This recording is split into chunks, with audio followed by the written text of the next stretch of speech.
Hi everyone, so I'm here today to interview Fazza Dozza. It's quite surreal to be honest, but right, should we get started with the questions? Would you say your film was high concept or low concept, and how is that shown in like the opening sequence? Hi, it's nice to meet you. For your first question, I'd say for our film, I would say it's a low concept due to it being independent, and also due to the film company and distributor Film 4. It's very popular in the UK and renowned for their independent films such as 12 Years a Slave. So I'd say the genre of our film is a psychological thriller. This isn't typical for local box blockbusters, some may say, who usually follow the action and fantasy route. Whilst we're focusing on a narrative and making it more of a mystery, more exciting, not predictable, and not focusing on the graphics as such. This means that, okay, we don't cover the four quadrants, but our audience needed to be mature to appreciate the content of pipeline production. Film doesn't really cross any cultural divides because I'm all about love, I don't want to offend, and it doesn't have any famous characters either, so we know that they're real. This is due to the dialogue being very British, as some may say, and this is evident with the three boys in the canteen scene. Yes, it's a lot of British banter, a lot of that sort of style. We took that from The Inbetweeners, as say, a very popular British programme where it's quite explicit, the content, however it's light-hearted as such. As I say, our story, our film, it relies on the storyline. It's a gamble. It doesn't rely on its special effects, and this is important for a psychological thriller to get that excitement and that actual energy from the audience. We didn't want it to be too obvious and too obvious, I'd say, because it would just make it really boring. This was evident in our establishing shot, yes, when Josh is lying on the ground using the straight jacket, and then we have the extreme close-up of his eyes and we see that he is possessed by this countdown.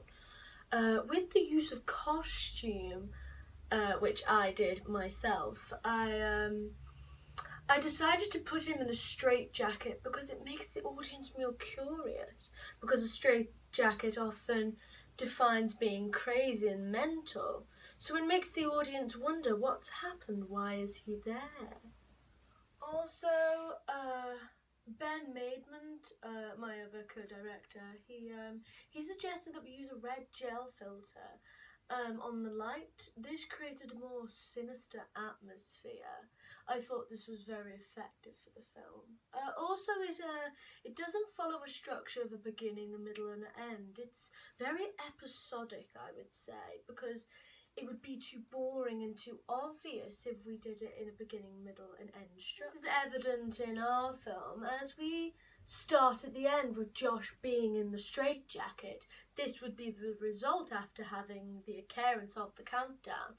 However, we then have a jump shot to then a jump cut to him in bed waking up. So it's from the beginning, from the start. My second question is, how does whether your low concept film relate to the distributor you've chosen? Our film is a low concept due to it being chosen by Film 4 as our distributor. They target a British audience and they allow us to be experimental. Never did me, Lottie or Ben feel that we were restricted of our content, as the company did start in 1982, so it's fairly new and willing to take the risk on independent. Due to it being low budget, we would only have the use of certain amount of cinemas, like the electric cinema as such, because we feel like it would target our independent, mature audience. Also, we would be heavily relying on the internet using Facebook and Instagram, some say convergence, because it would help us advertise. And the internet is very helpful because it's quick, it's cheap, and it's easy to update. This from a great friend of mine, Steve McQueen, and his film of 12 Years a Slave, which used very violent and explicit content. However, this made us as filmmakers very comfortable because we were allowed to really show what we wanted. And I personally think that with independent, it allows us to show a message. And this is why someone like Film 4 would take a little company such as mine to the extreme, so that we can portray an important message. Also, the clever fact that Film 4 also has its own TV network, Channel 4 and 40D. This means that we can target a wider audience of those of a home viewer, those who can't be bothered to go the cinematic experience. This is very important, so we can target others and think about that in mind. Like Countdown, Film 4 don't have a huge Hollywood budget like some say Universal or Disney. However, we have had some Hollywood hits from Film 4, such as 4 Weddings and a Funeral and Bridget Jones. That 4 Weddings and a Funeral made $250 million worldwide. And another psychological drama like ours, like Trainspotting, which made 12 million here and then 16 million in the US, which is a huge hit. This was a surprise because there wasn't, like our film, any high concept. It's very basic and very simple because it doesn't use any special effects. And even though we did use a Steadicam, that's not highly stylized cinematography. It was the focus of the storyline. It was seeing the progression of our character decrease and crush into this unknown world. However, we would love this film to be a crossover because we feel like it has the potential to reach a further audience and question them at heart. As I feel like a lot of people can relate to our Josh character. He's very simple, but he wants to work hard, but he wants to keep his friends happy, however has to keep this huge secret. I found very intriguing. But I would like to do this crossover without having to do any merchandising, especially Synergy, as I find it very belittling to our art form. Could you imagine McDonald's and Countdown? What, a child in a straitjacket? No. It would not work at all. Oh, that was a great answer. Just one more question, because I know we're running out of time, but what are the advantages and disadvantages of choosing this distributor to distribute your film? And what are the differences between having a major and a independent distributor? Well, I guess the disadvantages of choosing Film 4 is that it does have a smaller budget, which means there would be less money for it to be exhibited and marketed, and even when making the film as well. So less people would be able to come and see the film, which is obviously a shame. Plus the fact now we are in the age of the digital era, which means everybody wants to use special effects or CGI or IMAX. This wouldn't work for an independent film because it would feel like it's tasteless and wouldn't require to the audience's need.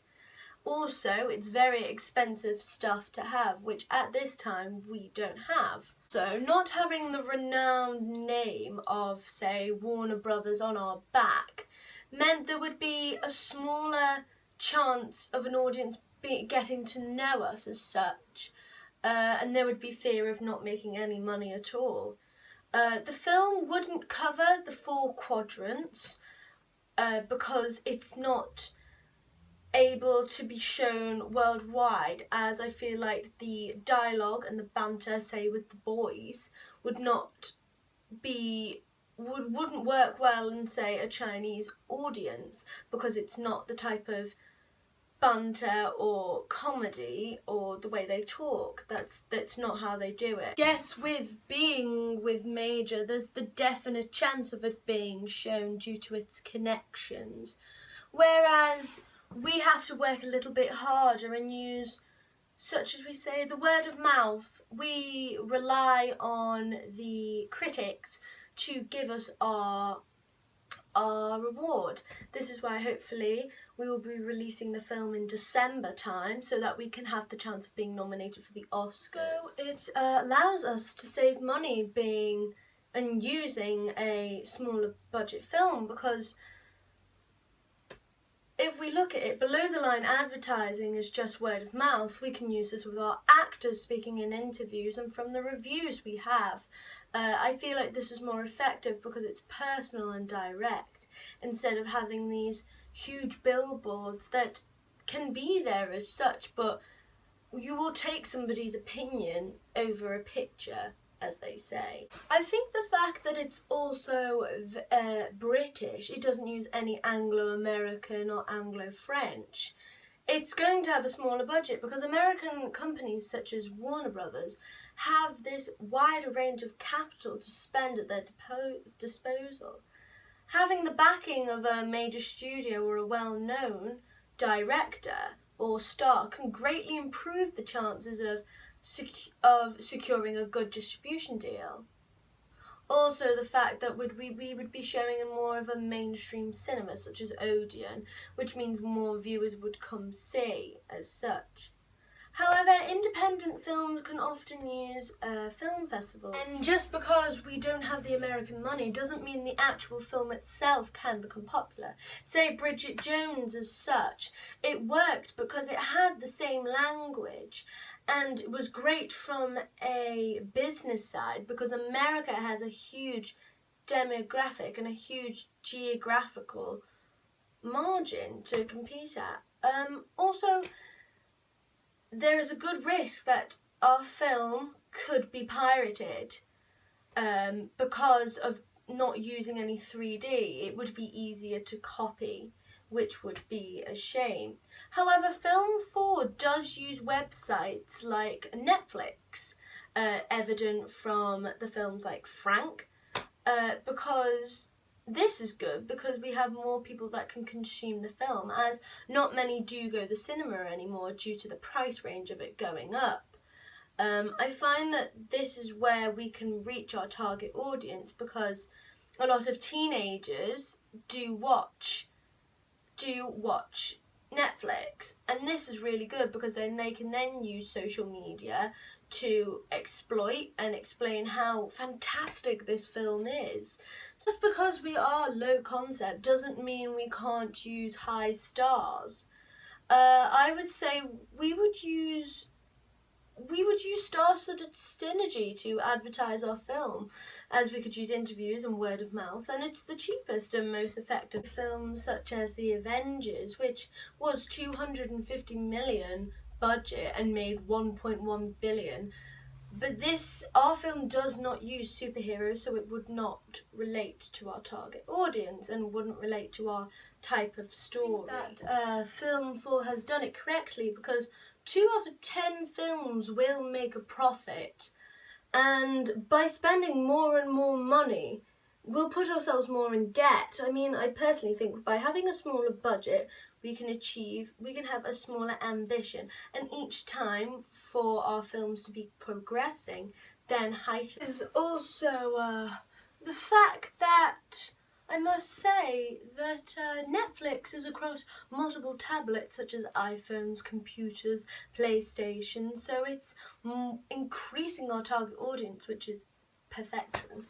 Okay guys, so just finished the interview, and I honestly, I don't think it was amazing, and it was quite interesting with the fact that, talking about low concept, the difference, if you know high concept, it can be pitched in under 10 seconds, but the fact that Countdown, it's low concept because it's got all these, it's twisted and it's not obvious what's going to happen. And I think what was quite interesting as well, it's like it's not just about the plot, it's about like the characters themselves, and that's found in the film because we go through quite a lot of like Josh's life. Oh, spoiler alert, but we go through a lot of like Josh's life. Like we see him go to school, we see his mum, we see his teachers, like we really get to know the character as such. So I hope you guys enjoyed this video. Okay, bye!